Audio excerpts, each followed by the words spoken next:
Welcome to Mindful Monday. Today's topic is In the Mix, Learning, Labor, and Leisure. There once was a time when society gave us a 3-chapter formula in which to live our lives. Learning, labor, leisure. Go to school, go to work, and then retire! Yippee! It used to be back then that we didn't get to enjoy retirement for very long. For most of the 20th century, if we made it to 65 or 70, we were lucky to get 5 or 10 years of retirement. Today, if a married couple both enjoy their 65th birthdays, there's a strong chance one of them is retired already and a 25% chance that one of them will see their 100th birthday. So instead of 5 to 10 years, it's like we're getting 10 years at a minimum and more like 30 to 35 years as a distinct possibility. In the 1980s, a Cambridge University historian named Peter Laslett began to study this trend. And he saw that instead of the learning, labor, leisure model of life, people were beginning to, instead of just retire to their rocking chairs, take their pensions and go back to school, or just work part-time for their old employer, or start a brand new business or a brand new career. And he set out to describe a new life model. And his life model, instead of having 3 stages, has 4 ages.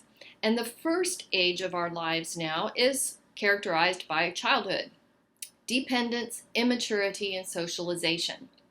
The second age is independence, maturity, and responsibility. The third age is flexibility, freedom, and fulfillment. And then the fourth age of dependence, decrepitude, death. The third age is Laslett's term to describe someone in their 40s, 50s, or 60s who's done raising the kids and is increasingly attracted to work more for reasons of fulfillment than for money.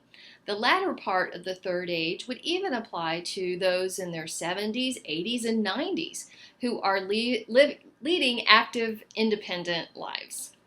Regardless, there are so many people mixing more labor and learning with their leisure, the word retirement hardly makes sense anymore. My mother, for example, moved to a retirement community. In her retirement, she teaches an exercise class, attends courses at the local civic center, she volunteered for the emergency squad, and she still remains active in politics and arts. No, she doesn't have to report to a salaried job anymore, but retired hardly describes her active life. So for you, whether it's volunteering for a favorite local charity, working part-time in an old career, or starting a brand new one, or even starting or buying existing businesses, life after the conventional labor years can be far more fulfilling if the working part isn't chucked out the window altogether. Now, I've met plenty of retirees to be who, after very demanding careers, think all they want to do is play. But I find that after 2 or 3 years of it, they need something else to keep their minds occupied. How about you? Do you know someone who has that learning, labor, leisure formula figured out in a unique way? Comment here and share those ideas with other readers. And that's Mindful Monday. I'm Holly Thomas, and I hope you have a wonderful week.